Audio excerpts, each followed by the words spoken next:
नमो नारायणाय नमः। नारायण नारायण के पावन स्मरण के साथ आज हम षटतिला एकादशी की दिव्य कथा का शुभारंभ करने जा रहे हैं। यह एकादशी भगवान श्री विष्णु को अति प्रिय है और भक्ति व दान का विशेष महत्व रखती है। जो भक्त श्रद्धा से इस दिन नारायण का पूजन करता है उस पर प्रभु की विशेष कृपा बनी रहती है। आइए शुद्ध मन और भक्ति भाव से इस पावन कथा का श्रवण करते हैं। षटतिला एकादशी का यह पावन प्रसंग ले चलेगा हमें भक्ति की ओर, जहाँ सुखद अनंत धर्म महल की पवित्रता मानो समस्त ब्रह्मांड का केंद्र बन चुकी है। युधिष्ठिर महाराज का रथ जैसे ही महल के द्वार पर आकर रुका, एक दिव्य प्रकाश ने समस्त वातावरण को आलोकित कर दिया।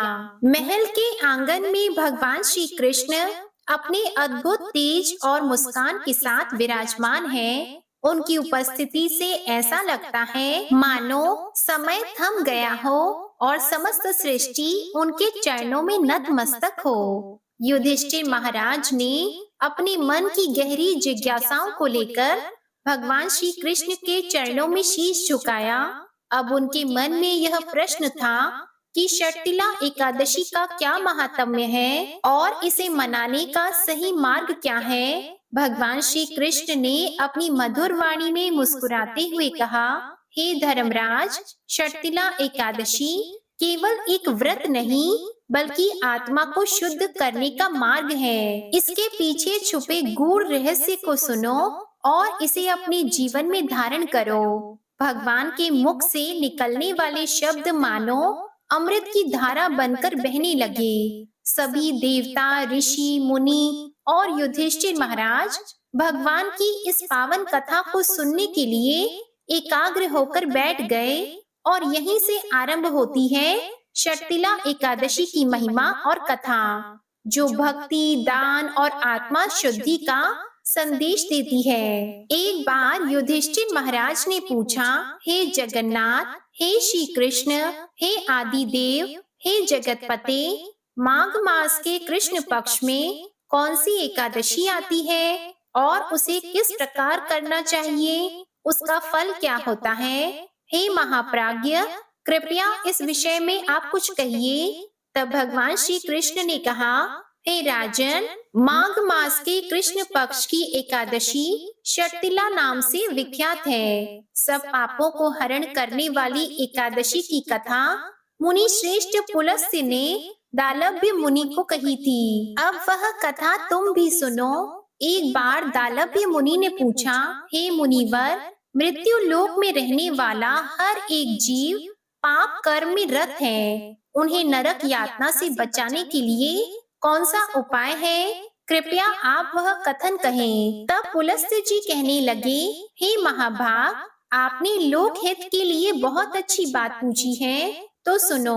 माघ मास में मनुष्य को स्नान करके इंद्रियों को संयम में रखकर काम, क्रोध, अहंकार, लोभ और निंदा का त्याग करना चाहिए। देवाधिदेव भगवान का स्मरण करते हुए पानी से पैरों को धोकर भूमि पर गिरा हुआ गाय का गोबर इकट्ठा करके उसमें तिल और कपास मिलाकर 108 पिंड बनाने चाहिए। माघ मास में आद्रा मूल नक्षत्र आते ही कृष्ण पक्ष की एकादशी का व्रत धारण करें। स्नान से पवित्र शुद्ध भाव से श्री विष्णु भगवान की पूजा करें। अपराध क्षमा के लिए श्री कृष्ण नाम का उच्चारण करें। रात में होम जागरण करें।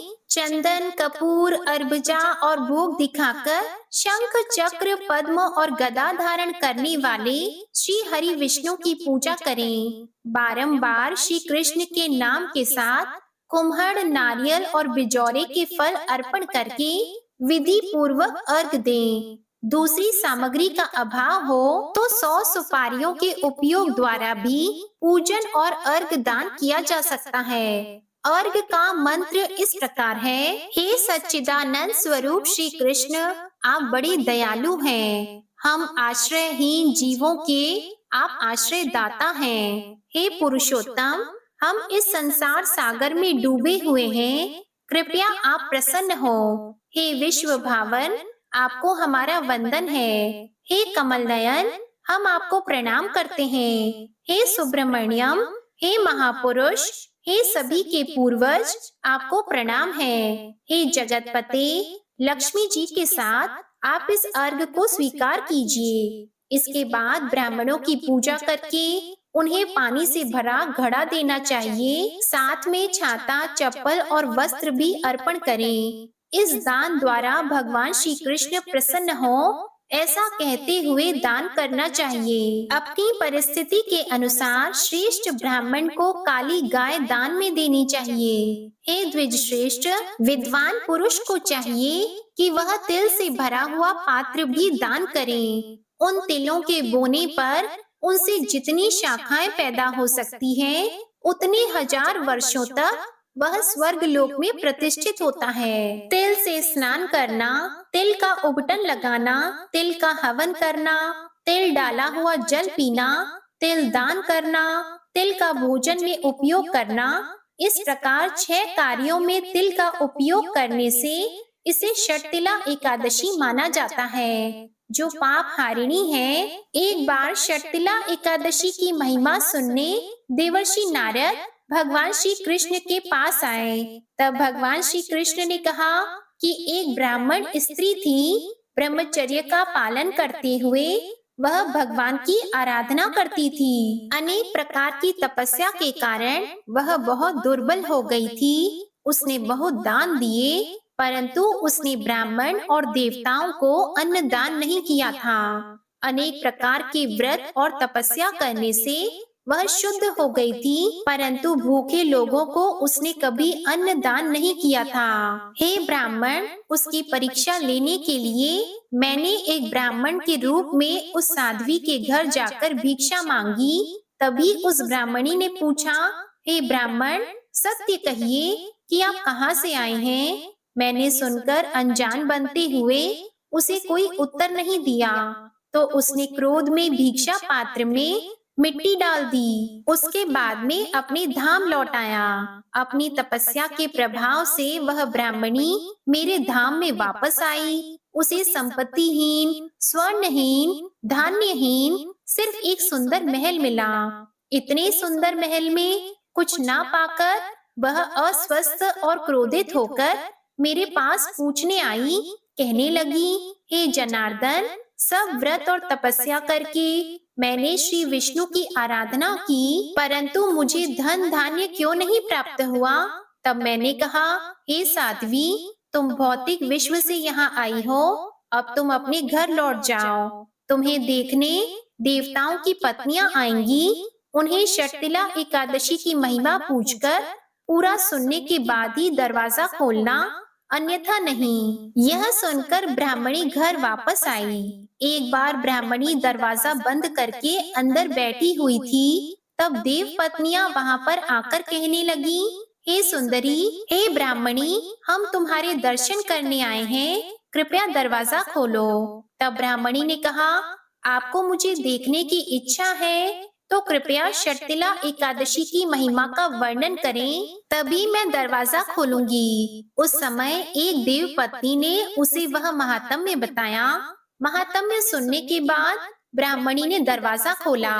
देव पत्नियां उसके दर्शन से बहुत प्रसन्न हुई। फिर देव पत्नियों के कहे अनुसार ब्राह्मणी ने षटतिला एकादशी का व्रत किया, जिसके प्रभाव से उसे धन धान्य, तेज, सौंदर्य प्राप्त हुआ।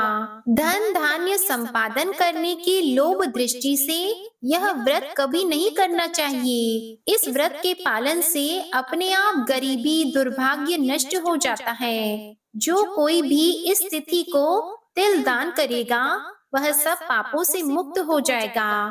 तब भगवान श्री कृष्ण के कहे अनुसार धर्मराज युधिष्ठिर ने भी इस व्रत का विधि पूर्वक पालन किया। यह थी षटतिला एकादशी की व्रत कथा। अब सुनिए ठाकुर जी और उनकी एक अद्भुत लीला की कथा। एक बार अढ़ैया नाम के एक बहुत ही भोले भाले नव युवक थे। अढ़ाई कहते हैं 2.5 किलो को, और उनका नाम अढ़ैया इसलिए पड़ा क्योंकि उनका आहार यानी भोजन कम से कम 2.5 किलो का होता था। माता पिता की मृत्यु के बाद अब उन्हें 2.5 किलो आटे की रोटी खिलाने वाला कोई बचा ही नहीं। अब जब भोजन की कमी पड़ने लगी तो वे एक आश्रम में गए और उन्होंने कहा कि हमें नौकरी पर रख लीजिए। साथ ही उन्होंने आश्रम वालों को बताया कि वह तो 2.5 किलो भोजन पाते हैं। आश्रम वालों ने कहा कि वहां तो भंडारा चलता है, तो 2.5 किलो भोजन की व्यवस्था तो हो ही जाएगी। अब उन्होंने अढ़ैया जी से पूछा कि आप क्या सेवा कर सकते हैं। तो अढ़ैया जी ने कहा, जो आप सेवा बताएं और सिखाएंगे मैं वो सब कर लूंगा। तो उन्हें गैया चराने की सेवा दे दी गई और उन्हें बताया गया कि वैष्णव सिद्धांत का पालन करते हुए आप जब गाय चराने जा रहे हो तब यहाँ से आटा और सब्जी साथ लेकर जाएं। जंगल में भोजन पकाएं, ठाकुर जी को भोग लगाकर फिर आप प्रसाद पाएं। अढ़ैया जी कहने लगे, लेकिन हमें तो भोग लगाना आता ही नहीं। अब आश्रम से उन्हें आज्ञा मिली कि जैसे ही भोग तैयार हो जाए तो भगवान को बुला लीजिएगा, वह भोग लगा लेंगे, उसके बाद आप प्रसाद पा सकते हैं। अब अढ़ैया जी गाय लेकर चराने के लिए गए तो साथ में उन्होंने गोबर के उपले बीन लिए और 2.5 किलो आटे की बाटी बना ली और आलू का भरता भी बना लिया। फिर कहने लगे, गुरुदेव के ठाकुर आइए भोग लगाइए। जो श्री राम बड़े बड़े ऋषि मुनियों की साधना से भी नहीं आते थे, वे उस भोले भाले भक्त के पुकारने पर स्वयं आ गए। और अढ़ैया जी ने जब आंखें खोलकर देखा तो धनुष धारण किए हुए श्री राम सामने खड़े थे। अढ़ैया जी ने कहा, आप कौन हो? तब भगवान कहने लगे कि लोग हमें श्री राम कहते हैं। आपने ही तो कहा कि गुरुदेव के ठाकुर आइए और हम तुम्हारे गुरुदेव के ठाकुर ही हैं। तो हम आ गए। तब श्री राम ने कहा कि आलू के भरते की तो बड़ी अच्छी खुशबू आ रही है, हम भी तुम्हारे साथ खाएंगे। अढ़ैया जी ने कहा, हमें तो लगा बस आपको भोग लगाना होता है, आप सच में खाते हैं क्या? तो श्री राम जी कहने लगे, हम सबका नहीं खाते, लेकिन आप जैसे भक्त जब पुकारते हैं तो हम उनका जरूर पाते हैं। अब अढ़ैया जी तो बिल्कुल भोले भाले थे, कुछ भी नहीं जानते थे। इससे पहले ठाकुर जी की सेवा उन्होंने कभी की ही नहीं, ना कभी भोग लगाया था। अब भगवान जो बड़े बड़े मुनियों के ध्यान में भी नहीं आते थे, वे उस भोले भाले भक्त के सिर्फ एक बार बुलाने पर आ गए। राम जी कहने लगे कि आप आंख बंद करिए तो हम आपका भोग पाएंगे। अढ़ैया जी ने सोचा कि प्रभु बस 1 या 2 बाटी खाएंगे, चलो कोई बात नहीं, आज 2.5 किलो ना सही, थोड़ा कम ही सही, आज ऐसे ही गुजारा कर लेंगे। लेकिन प्रभु श्री राम ने तो सारी बाटी और सारा भरता खा लिया। अढ़ैया जी ने आंखें खोली, देखा तो ना तो भरता था ना बाटी थी, सब गायब। तो कहने लगे कि प्रभु क्या आज आप हमें भूखा रखेंगे? तो भगवान श्री राम कहने लगे, जानते हो आपके गुरुदेव ने भोग लगाने के लिए क्यों कहा? क्योंकि आज एकादशी है, इसलिए उन्होंने आपको आटा दे दिया और कहा था कि आप खुद पका के भोग लगा लेना। अब वह आपको रोज आटा और सब्जी दे देंगे और आप पकाने के बाद हमें बुला लेना। तो अढ़ैया जी ने पूछा, आप रोज आएंगे? तो श्री राम जी ने बोला कि आप रोज बुलाएंगे तो हम रोज आ जाएंगे। अब अढ़ैया जी आश्रम पर जाकर अपने गुरुजी से बोले कि गुरुजी, आज तो आपके ठाकुर जी आए थे और हमारी सारी बाटी खा गए। कल से हम 5 किलो आटा लेकर जाएंगे, 2.5 किलो आपके ठाकुर जी के लिए और 2.5 किलो हमारे खुद के लिए। सुनकर गुरुदेव जी की तो हंसी आ गई। सोचने लगे कि 2.5 किलो आटा भी इनके लिए कम पड़ने लगा। तो उन्होंने भंडारी से कहा कि पूछने की जरूरत नहीं है, यह जो भी मांगे इन्हें दे दीजिएगा। अगले दिन अढ़ैया जी फिर से गाय लेकर जंगल पहुंचे। गायों को चराने के लिए छोड़ने के बाद उन्होंने चूल्हा तैयार किया, बाटी और भरता बनाया, पत्तल में भोजन परोस के उन्होंने आंखें बंद की और बोले, गुरुदेव के ठाकुर जी पधारिए। आंखें खोलकर देखा तो आज तो श्री राम जी के साथ सीता जी भी आई थी। तो अढ़ैया जी ने पूछा ये कौन है? तो श्री राम कहने लगे, ये तो हमारी अर्धांगिनी है। तो कल क्यों नहीं बताया था आपने कि आपकी अर्धांगिनी भी है? क्या ये भी भोजन करेंगी हमारे साथ? अढ़ैया जी ने पूछा। तो प्रभु श्री राम कहने लगे, ये भी हमारे जितना ही पाती है। तब अढ़ैया जी ने कहा, भोग लगाइए गुरुदेव के ठाकुर। उनके ऐसा कहते ही माता सीता और प्रभु श्री राम जी सारी बाटी खा गए।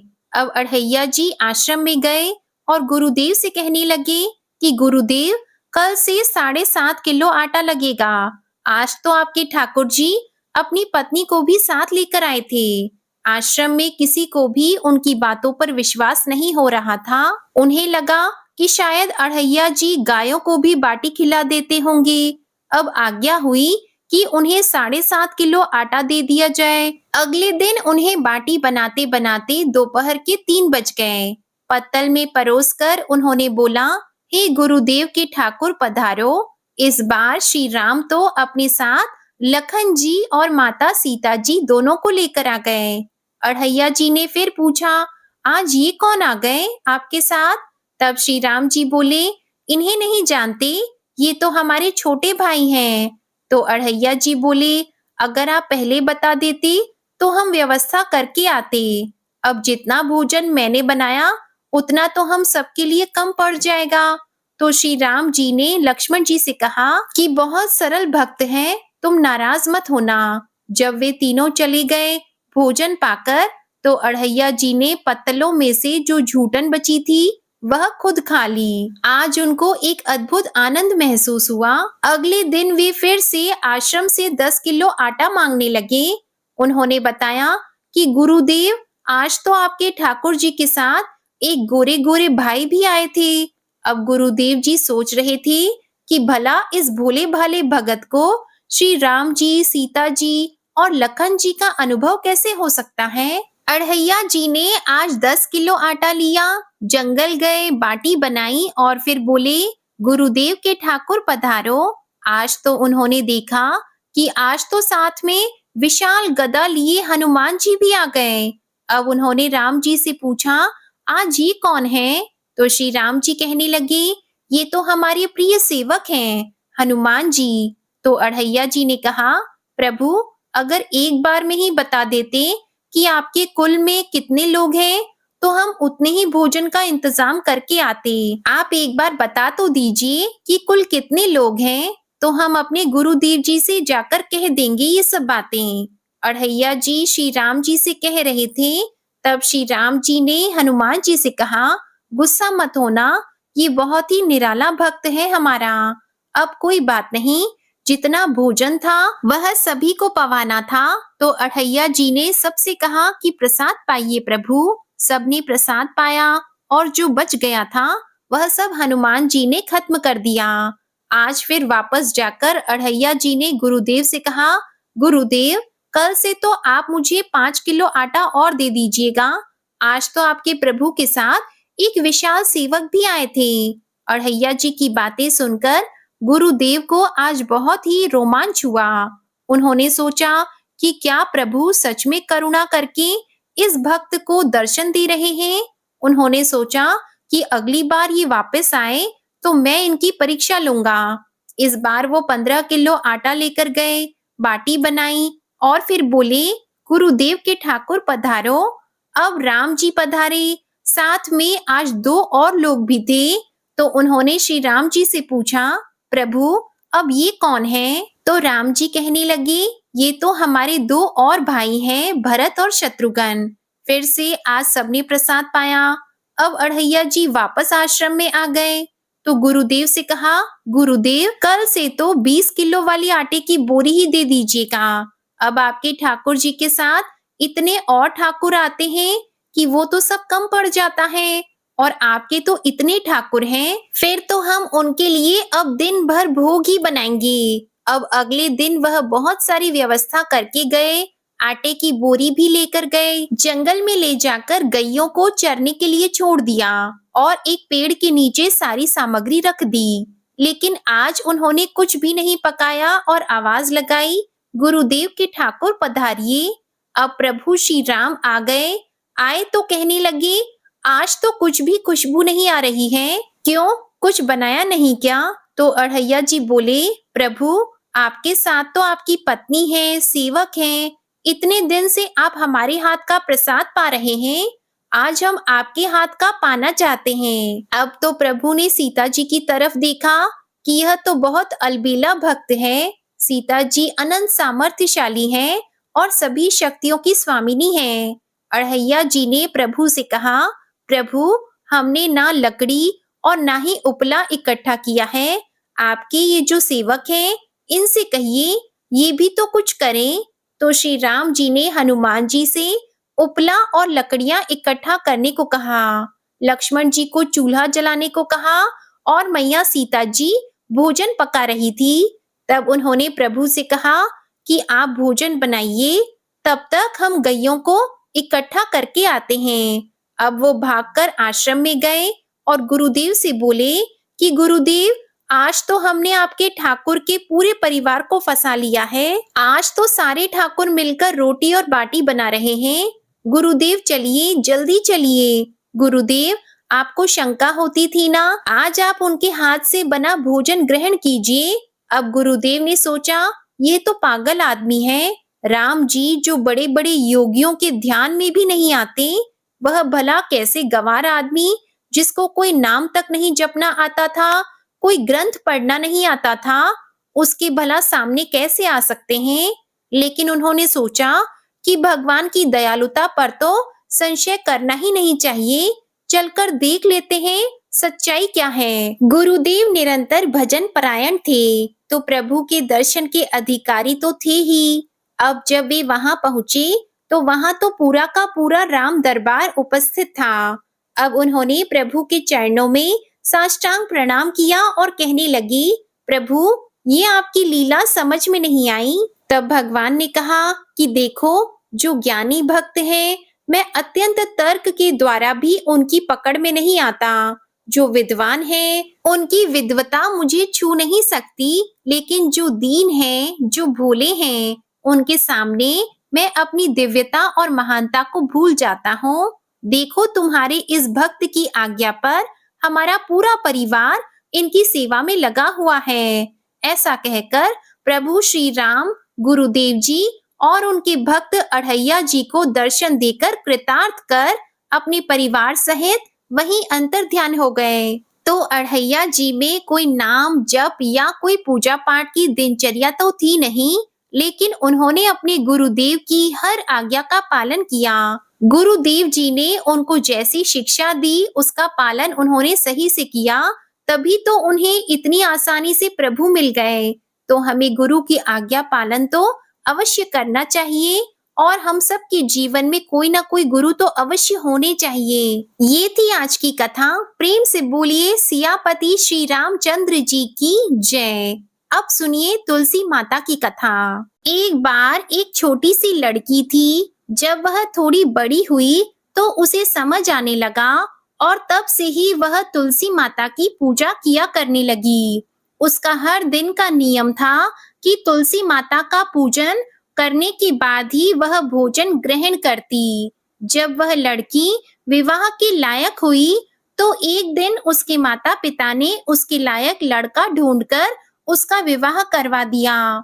लड़की को उसके माता पिता ने दहेज में एक तुलसी का गमला भी दिया, क्योंकि वे जानते थे कि उनकी बेटी को तुलसी पूजन कितना प्यारा है और वे बिना तुलसी के पूजन किए कुछ खाती भी नहीं। ससुराल में अब वह लड़की हर दिन सुबह उठते ही पूजा करती, तुलसी की पूजा करती, फिर उसके बाद ही खाना खाने बैठती। उसकी 2 जेठानियां भी थीं। वे दोनों उसको इस तरह पूजा करता देखती तो खूब मजाक उड़ाती कि बड़ी नियम धर्म वाली बनती है। उन दोनों को उस लड़की से बहुत ईर्ष्या भी होती थी, इसलिए अक्सर वे दोनों तुलसी जी का गमला छुपा दिया करती।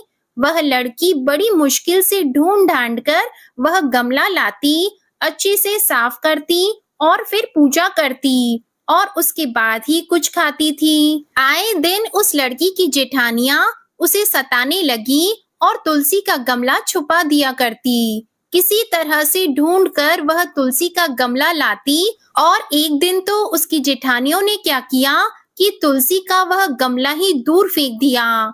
लड़की ने घर में आसपास उस गमले को खूब ढूंढा, लेकिन गमला वहां होता तब तो मिलता ना, वह गमला मिला ही नहीं।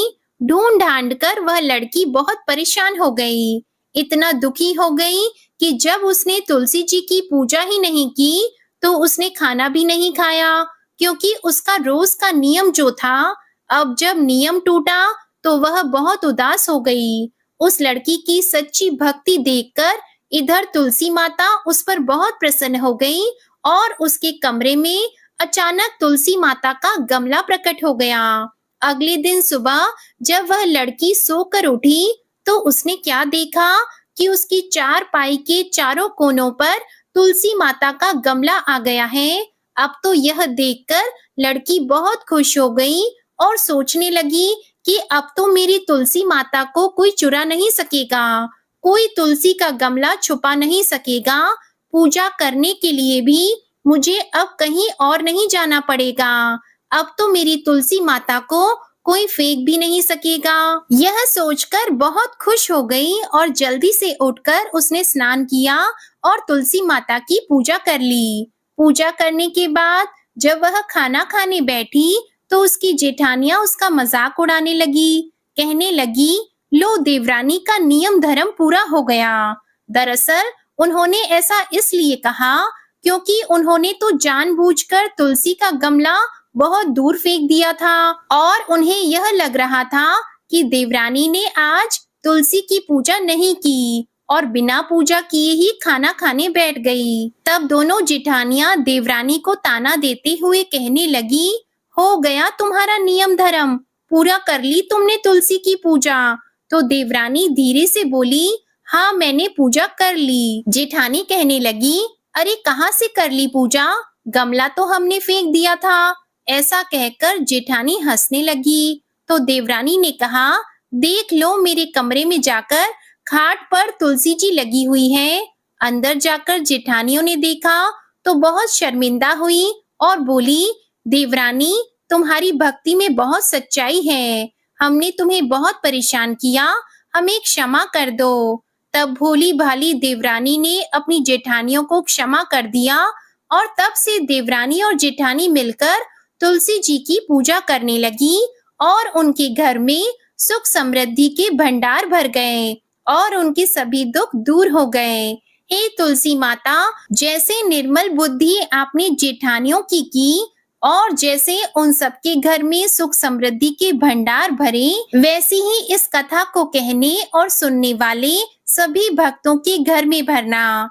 प्रेम से बोलिए तुलसी माता की जय। श्री कृष्ण भगवान की जय। कथा के बाद अब आप आरती श्रवण कीजिए।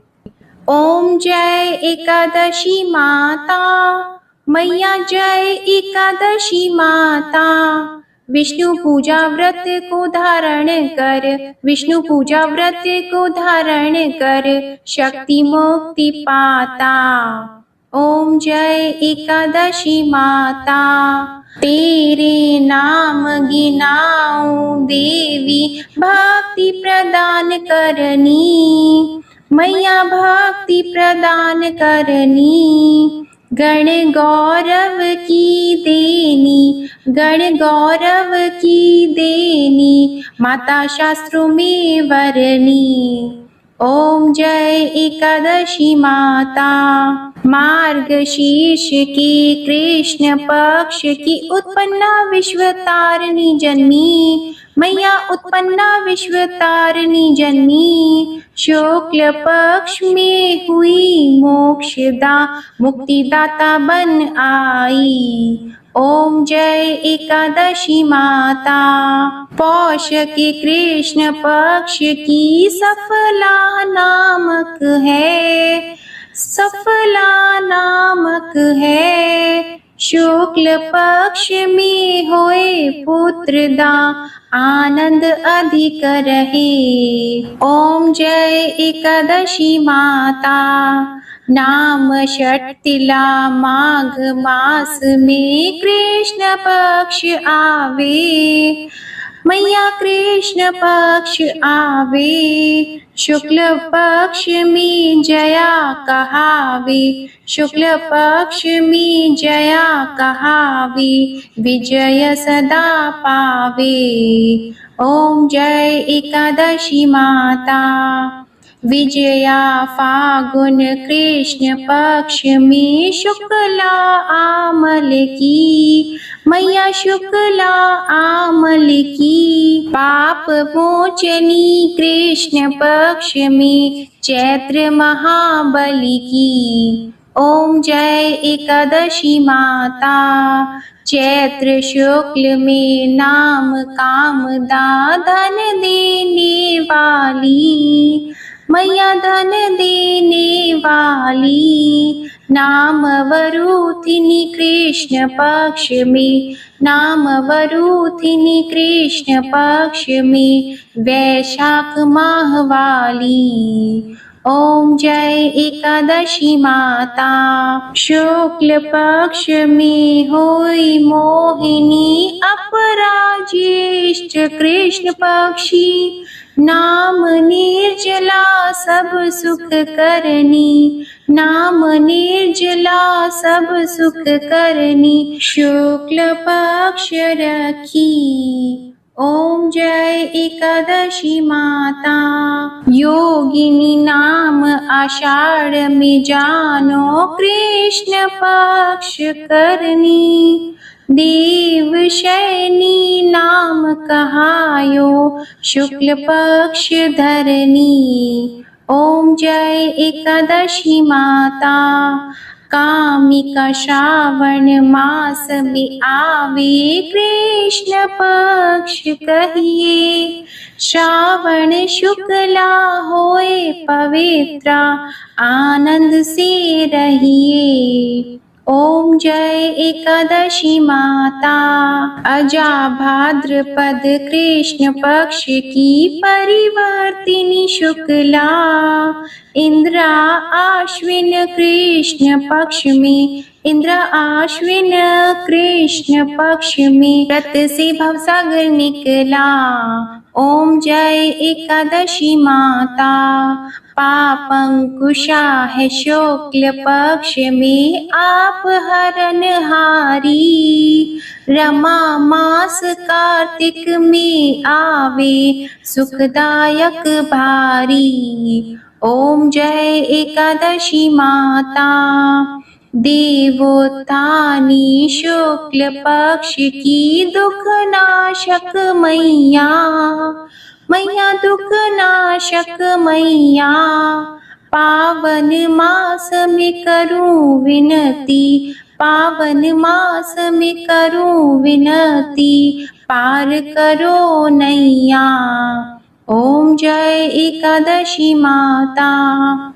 परमा कृष्ण पक्ष में होती, जन मंगल करनी, मैया जन मंगल करनी, शुक्ल मास में होए पद्मिनी, शुक्ल मास में होए पद्मिनी, दुख दारिद्र हरनी। ओम जय एकादशी माता। जो कोई आरती एकादशी की भक्ति सहित गावे, मैया भक्ति सहित गावे, जन गुर्दिता स्वर्ग का वासा, जन गुर्दिता स्वर्ग का वासा, निश्चय वह पावे। ओम जय एकादशी माता। ओम जय एकादशी माता।